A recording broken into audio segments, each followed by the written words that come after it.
with stories that matter to you. This is Fox 6 Wake Up News. Well, a new wave of scams targeting text messages is on the rise, and it's called smishing, where thieves pretend to be companies trying to get your account information. We have cybersecurity expert Mark Hoffmann joining us now with some tips you need to keep your data safe this holiday season. And beyond that, thank you. And first of all, I kind of laugh. It's a funny sounding name. It's a very serious issue here. What exactly is smishing?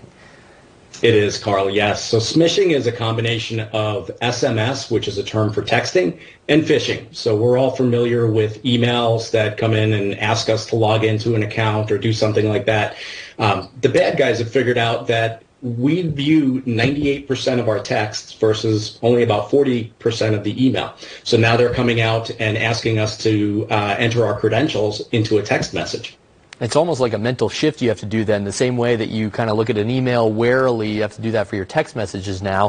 What do these look like, or what are they trying to get you to do? Yeah, it's 100%. So what they're trying to do is get you to click on a link. A lot of retailers are advertising now through texts, or our banks send us messages, and the cyber criminals are taking advantage of that. And those text messages, even the authentic ones, don't look the same way that, you text your friend, you text your wife, something like that. So what are some things that you can look out for in the malicious text that would be different than the official texts? Yeah. And again, with text messaging, we abbreviate, we make mistakes, we make spelling mistakes, all of that. So it's a little bit harder to spot them. But, beware of call to action. So, hey, we need you to click on this link. We need you to give us whatever credentials.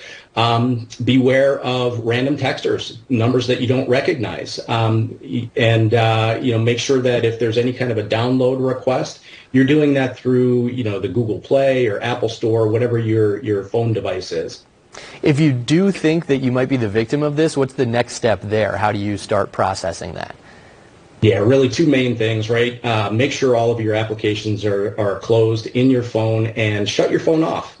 And then the second thing is, don't be afraid to call a professional. So small businesses can rely on companies like CMIT Solutions. Retail can go in and see companies like Geek Squad and others.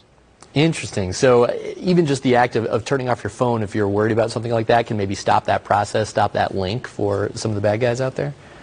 Absolutely, yes. All right, some good tips there. Anything else you guys are watching? I imagine the holiday season is especially a potent time for these. It is. The holiday season plus the pandemic, we've seen a 700% increase in cyber attacks. So it's very difficult out there right now in this environment. Wow, that's a huge number, and certainly something that hopefully will sink into our viewers this morning. Thank you so much for joining us, and we'll make sure we put some of those tips and links as well on our website, fox6now.com. Appreciate it. Thank you, Carl. Have a great one. You as well.